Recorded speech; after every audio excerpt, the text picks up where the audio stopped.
for this week.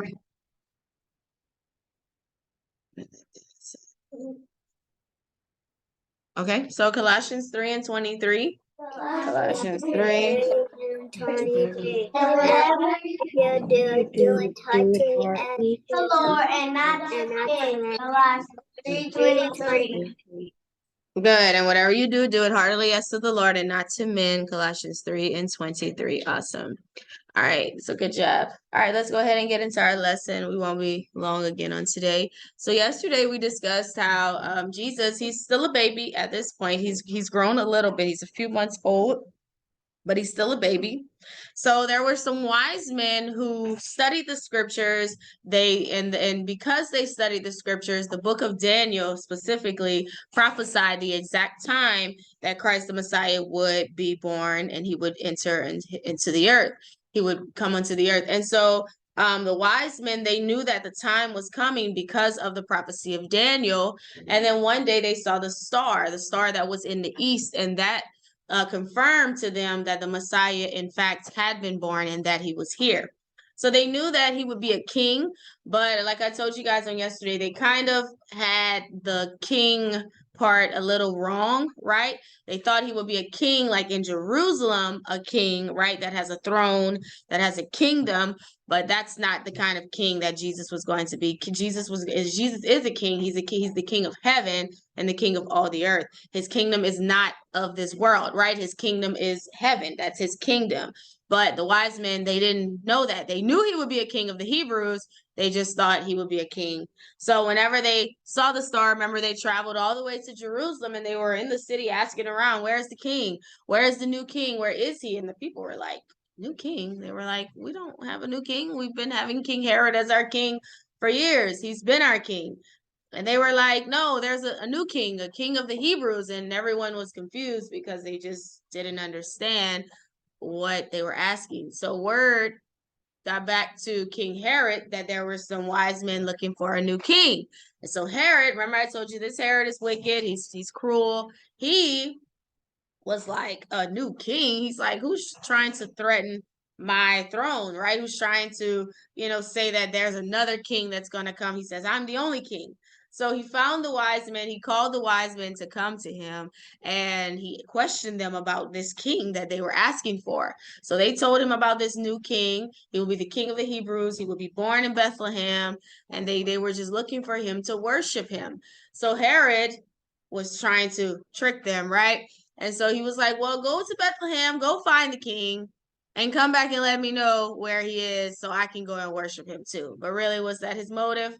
No, he didn't want to worship Jesus. He wanted to actually destroy him and get rid of him because he thought that Jesus was going to try to take his kingdom, which that's not what it was. But anyway, so the wise men go to Bethlehem, they travel there, and they do end up finding baby Jesus. They bring gifts to him, they worship him, but the Lord had told the wise men not to go back to Jerusalem to go and report to King Herod. So that's what we'll pick up today. So after some time, King Herod was waiting for the wise men to come back, but after a while of waiting, he realized that they were not going to come back, and he was angry. He was very angry. And so he said he sent his soldiers to go to Bethlehem and to kill every child that was under 2 years old. He says, I'm sure by the time that they finish killing all of the babies in Bethlehem, we're going to get rid of the Messiah, because that's really what it was about. He wanted to get rid of that king, right? The Messiah. But we know this is really the enemy, right? This is really Satan working through Herod to try and destroy God's plan. Satan knew that God sent his son in the earth. He didn't know why, but he knew the plan that if God was sending his son, then God had a big plan for that. And so Satan, he wanted to cancel that plan, and he wanted to destroy the baby as much as he could. He wanted to take the life of that baby. So he's working through Herod. And so Herod tells his soldiers to go to Bethlehem and kill all those babies, those innocent babies, thinking he'll be able to get rid of the Messiah, right? He'll be able to get rid of this new king that they're talking about.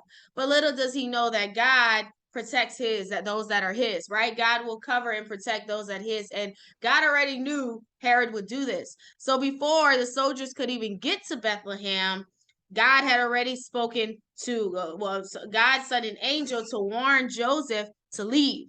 And so before Herod's soldiers could get there, one night as Joseph is asleep, he had a dream. And in the dream, the angel said, get up and go quickly. Take the young child, leave, you, him, and his mother, leave and go to Egypt. Stay there until you are safe. King Herod is planning to kill the child Jesus. And so Joseph woke up immediately out of his dream and after the dream. And he woke up and they packed everything and they left. And so God had already had it set. He was going to protect his, right? God was not going to let Herod or Satan destroy his plan and destroy his son. So he warned Joseph in a dream. And so they left and they fled to Egypt. They packed everything and they went. And the soldiers did come, and they went and they killed all the babies that were 2 years old and younger, and every baby boy they found. So Herod just thought, okay, I'm going to destroy him. But little did Herod know, no, God protected him, and they had already left and went to Egypt. So they were in Egypt for some time, and after a few years, King Herod died. That wicked king, he ended up dying, right? And so, but his son took the throne, so that wasn't any better than the Herod. The son was just as wicked as his father, right? And so after some time, the angel spoke to Joseph again in a dream and told Joseph to get up and take the young child and his mother back to Israel, because those who were trying to kill him were now dead. It was now safe for them to go back. So they pack up all their things and they leave Egypt. But before they get back to Israel, the Lord told them not to go back to Bethlehem, right? Because King Herod knew that's where the child was, right? That he was in Bethlehem. So instead, they went and they moved back to Nazareth. Remember, that's where they were from originally, Nazareth. And so instead of going back to Bethlehem to live in Bethlehem, they ended up going back to Nazareth, because Nazareth was further away from Jerusalem. And also they would have been safer in Nazareth versus Bethlehem. So that's why when we'll get into more lessons about Jesus, they will call him Jesus of Nazareth, because that's where he was from. That's where he grew up, in Nazareth.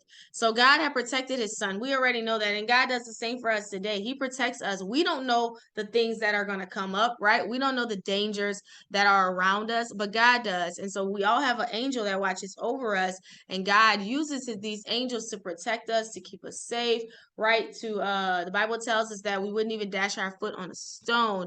And so God gives his angels charge over us, and he protects us. And so he knows the dangers. So sometimes, like, you could be running late maybe, or like, you wanted to go somewhere and you couldn't go, and something dangerous could have happened at that place. And because God protected you from not going, you're safe. And so, sometimes, guys, we may think that, oh man, I really want to do this, I really want to go here, but sometimes it's God preventing us, because he's keeping us safe from the dangers that could possibly occur in some places. Not all the time, but in some cases, yes.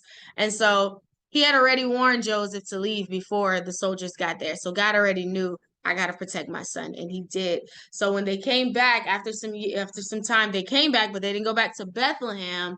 They ended up going back to Nazareth, and they went, and that's where Jesus lives a lot of his life as he grew up in Nazareth before he started his ministry. Okay, so tomorrow we will jump into one more lesson where we'll talk about the young life of Jesus, because that's the only stories we have about when he was younger, just his birth and all of this that happened with Herod. And then it goes into another story we'll talk about tomorrow. He's going to be about 12 at this time. And then after that, we go into his ministry. We don't really know much else about like his life, like as a teen, growing up as a young adult. We don't really know anything about him until he's 30 and he starts his ministry. Okay, so guys, we'll stop here. So we'll pick up tomorrow, one more story about the young life of Jesus. And that's what we'll be testing on this week. Amen. I told you we wouldn't be long. This is a quick lesson. This is pretty quick. So this is our lesson today on them having to leave, them leaving, leaving Bethlehem and going all the way to Egypt to be safe from King Herod, because he wanted to destroy this baby. But God protected them. They went to Egypt for a little while, and now they're back in Israel, but they are in Nazareth. They're living in Nazareth. Okay? All right. So that's it, guys. For Bible. That's it. So I'll see y'all guys in a little while for Zoom, okay? Bye-bye.